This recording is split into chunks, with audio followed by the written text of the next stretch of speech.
How do I know when you're recording? How do we start this? I don't know. Okay, I'm gonna start from down here. Hey, who are you and what did you do? Yeah, who are you and what did you do? My name's Farukh. I'm with Mammals Gaming, and I got top 64 at Nats with Tenpai Dragon. Nice. Let's see the list. All right, so starting off, I think I did something a little unconventional from the rest of the Tenpai community, and I played 3 Doors. The reason why is I thought this was the best normal summon. You can always get to, I don't know, there's a argument that Pydra's the best normal summon, but you can still get Pydra's effects off of special summoning him. My thought was I want to play as many starters because I wasn't playing Prosperity in this build.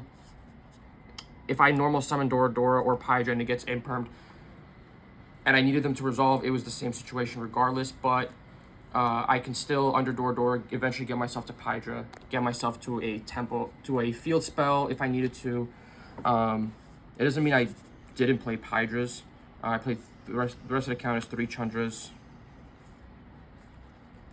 2 Pydras, 2 Tenpai Poplar, and 1 Fadra. I wasn't upset with these ratios at all. I thought they were perfect, especially the Pydra and Doras. You know, sometimes I didn't need Pydra, especially if I already opened Sangan Summoning or Kaiman. How much would you say this card changed the deck? It added a lot more extra lines and flexibility. He was definitely a game changer for Tenpai. It just gave me additional ways to keep playing. Before it was it was 2 ways you could have stopped Tenpai, and it was Apo, negate the Chandra when you're trying to summon him from hand, or Ash on the Kaiman. If they had that, there was really no way. Genroku gives you so many more options now, especially with Dora. Dora gets you into Genroku, who can get you into Chandra and Pydra, and you just create a much larger board quicker. How many times you opened this guy? Too many times.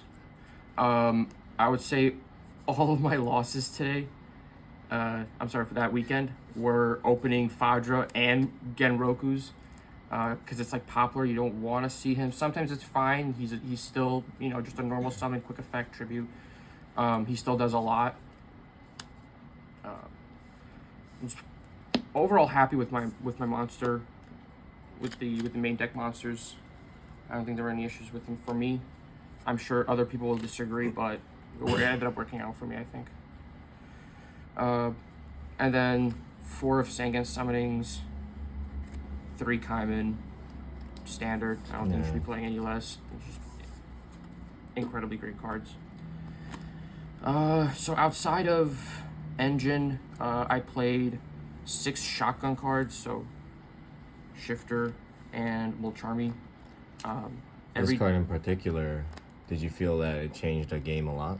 Yeah, it either made my opponents play awkward and end on an awkward board to try and not give me the draws, or it ended up just digging me into hand traps that I needed to win. I only one of my games I won, I only opened a Mulcharmy, shotgunned it. Their first normal summon was Ash, so I get to draw first. It was an imperm. I impermed the Ash, and he passed.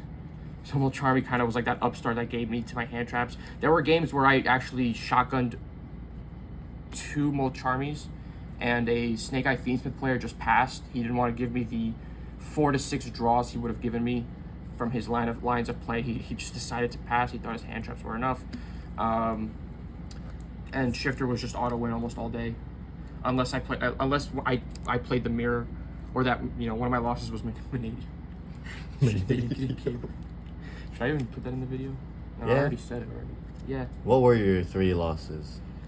So round 1 loss was to Snake Eye Fiendsmith. I'll attribute the loss to also nausea and illness, because I ended up throwing up after round 1 and rallying myself to climbing up to top 64. My other loss was to Manadium. The kid was just clean with it. A lot of my hand traps just weren't enough. They don't need Medium without Baron. Yeah, he didn't need That's Baron. crazy. He was in day 2. I know he ended up getting knocked out towards the end, but he was a good player. And then first round of top 64, I had to play against Aditya, game 3, open, no hand traps. He just went off, and I kind of knew right away. Hey, that's our goat. That's our goat. This is yeah. Bet everything. Then bestial lineup, 1 Magnum, 3 Druid Worms. This should have been like a Ball Drake, or I should have, looking back at it, it should have been 1 Magnum, 2 Druid Worm, 2 Ball Drakes. If I ever resolved 2 bestials,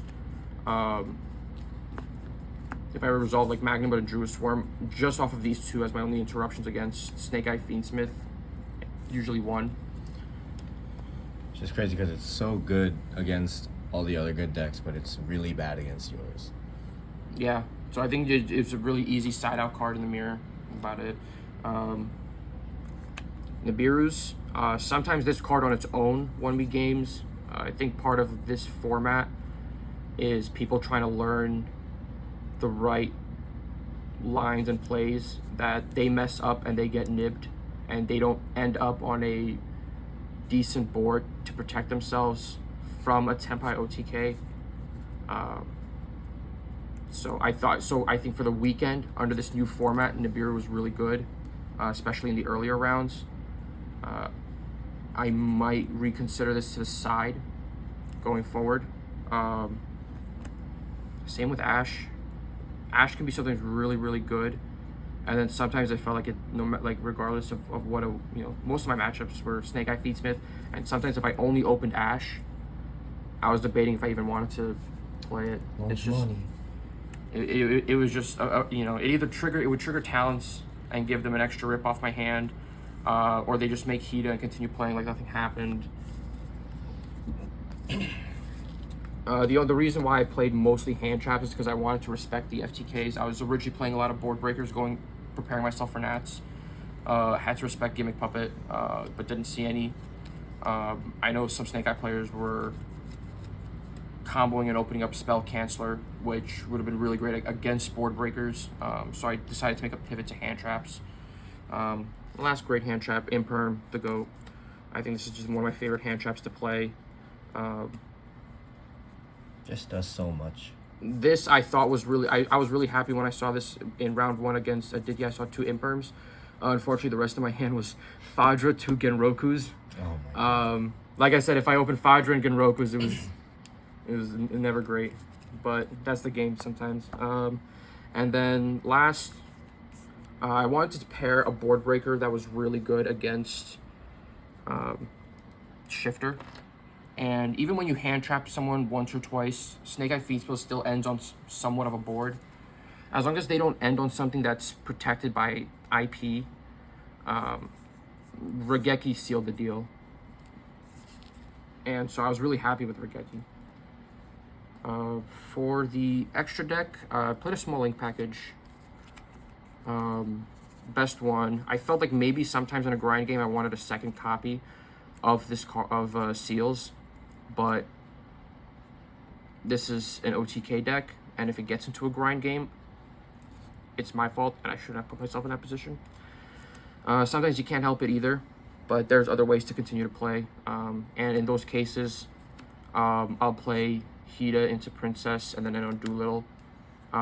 This line I've been on even before Genroku came out, and it's even much better now that we have Genroku, just because Princess can pop your Doodle Chimera, add Genroku special, and now you have the presence of Tenpai on your board, which is really great.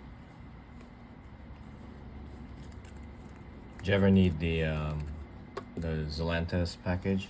No, you can OTK under Doolittle Chimera, just off of that if they flip D-Barrier on you.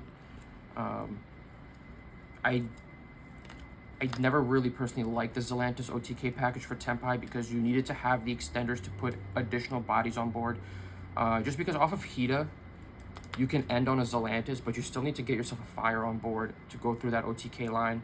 And because I am maining shifters, Zelantis OTK would never really come up anyways. For Synchros, 1 Transcendent, MVP, Joe Biden Dragon. Rest in peace. And Ask a Friend. Pretty standard. I've only went into him like maybe a few times to seal games, but really it was mostly because just my opponent scooped once they saw that I had transcended with Kaiman going into battle phase. So he did come out, and he would have come out a lot. It's just I had a lot of opponents just scoop once they see Transcendent and Kaiman. One Disbatter for Shifter and Bestials. I can make him with Bestials and Chandra. Bring back Ball Drakes, bring back Magnum with get additional searches, and make it more easier to OTK under Shifter. One Samurai Destroyer, one Q Belt. They're amazing. Samurai Destroyer is really good against Yubel, against Pearly. Just a lot of decks that I was preparing for. Aside from Snake Eye Fiendsmith and Yubel Fiendsmith and the Mirror Match, I think Samurai Destroyer was really great.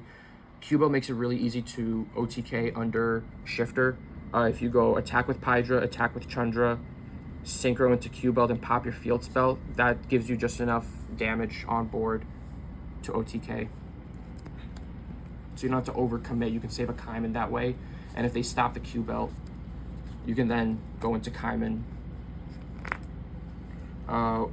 One Black Rose Dragon, one Ruddy Rose Dragon. Black Rose Dragon didn't come up that often. Ruddy Rose Dragon came up a lot, especially if I failed to OTK my opponent. Snake Eye Fiendsmith through all their combos and a broken board have so many resources they need in their graveyard that ending on a Ruddy Rose and banishing them makes it really, really difficult for them to try and beat you in follow-up. Meteor Burst, just for the mirror match, or if I want to go into battle phase and avoid getting hit by Ash on my Kaiman. And the Spicy Tech for the mirror and for Yubel matchups. And this card did come up in the mirror every time, and has won me games. I think I played like 4 Tenpai mirror matches, and in games where they made me go first, I opened this card, and they either needed to open Imperm to stop this card, or a Droplet. He was just phenomenal. Every time I put him on board, Tenpai couldn't OTK me because they can't attack with any of their Tenpai monsters, and if they whatever synchro monsters they summon, like if it's Bident Dragon, it just or Q Belt to try and pop it, they can't activate. So they're forced to just try and make a big monster attack into him, and then I can Ash their Kaiman, or beat him to it, because when he gets popped, I can add a tuner and non-tuner of the same type and attribute in my graveyard. So right off the bat, I can add Chandra and Genroku back to hand, summon Genroku, and then just quickly make Meteor Burst to stop him from continuing to play, or beat them to making Transcended Dragon. He was just phenomenal. What's your win rate against the mirror match? I won all my mirror matches, all 4. Didn't. I think one of them I went to game 3, and then the rest were 2-0'd. Just for when they made me go first, game 2, or game 1. He was incredible. For side deck, 2 Kurikaras. I was originally just playing 1 in case Snake Eye ended on Fucho, or to make it also easier to OTK, because you can always Hida, take Ash, search him, and then when they end on like really large boards, you can just crack all of them off and beat over with Kurikara. I was looking for a 15th card for my extra deck. It could have been a lot of different things. I decided there were actually, from play testing times where just Kurikara in the hand came up for a lot of different matchups. It did win me a game against some decks, just seeing it right in my hand. So I was happy with 2. I would probably change up my extra deck moving forward and just keep it at 1. Amazing card, and won me my Runic Stun matchup. Normal summon. Normal summon Quackimero Drago. They made me go first. Normal summon Quackimero Drago. And they couldn't flashing fire it. They can't special summon with their runic cards, you know. So he was set 4 pass. It was in his case it was defissure set 1 pass. Well, he set a flashing fire, but that was just bait. And then there was a lot of runic stun. I only ran into 1, but I had all the back row removal, and Cosmics was just amazing. Cosmic was amazing against Snake Eye Fiendsmith. I almost always sided this in and kept it in. Anytime my opponent made Desiree, this was just amazing. Just hit Sequentia when they activate Desiree to negate, and you're in good position. In case I played decks that Shifter wasn't good against, I put in Droplets or Droll. Sometimes, and I was debating just keeping these in the main regardless, because it is an amazing card. But I don't want to be in a position where I Shifter and then have these cards dead in my hand. Shifter alone does the job already. So the idea was, if I don't see Shifter or I'm in a matchup where Shifter's not great, I prioritize these siding in. And then last, 1 Rivalry and 1 Kaio. I don't think a lot of players were on Kaio, but this is what won me a lot of games, especially game 3s. My last round of day 1 in game 3 against Snake Eye Fiendsmith, I went first, set this card with Spheres and Genroku, and played. My opponent, knew what this card does, but kind of didn't have an out for this, so he had to. Once he went normal summon Ash, special Poplar. I just go chain 1 Spheres, chain 2 Kaio, chain 3 Genroku. You always want to try and end on Spheres and Genroku to avoid getting ashed. And then once you enter battle phase, you just climb into Transcendent Dragon, and you already cleared out your opponent's Ash and Poplar. So it's a stun deck now. That's kind of, and then there's a stun card. Yeah, it is a stun card. That's what you kind of have to play going first, to try and catch your opponents off guard. This was incredible going first. When I was on the bubble in round 12, game 3, I said if I'm gonna lose, I want to be on my own terms. Set this card. My opponent, put Engraver, Ash, and Poplar on board. I forced them into battle phase and made Transcendent and cleared out his Engraver, Ash, and Poplar. So don't sleep on this card. It's really good. And not to mention, my opponent had the follow-up, for Temple and everything else on board, but he attacked me 3 times, so that would keep Bident Dragon in my graveyard live. And then on its own, it's also just like a free draw and like soul charge. People don't know that has a secondary effect. Yeah, once 3 attacks have been declared, you can banish a draw card and special summon as many fire dragons from your hand. That's so stupid. That part never came up. I really prioritized just the first part of the effect. It's searchable. You can set it. I think when Shifter gets banned, I think Shifter should be banned. Tenpai needs to consider maybe going first. It's a weird thing to say, but I think this trap card is good. Your opponent needs to have board breakers or cosmics and hit it. Yeah, this card surprisingly did really well for me. Yeah. All right. Any shout outs before we end this video? Yeah, shout out to Mammals Gaming.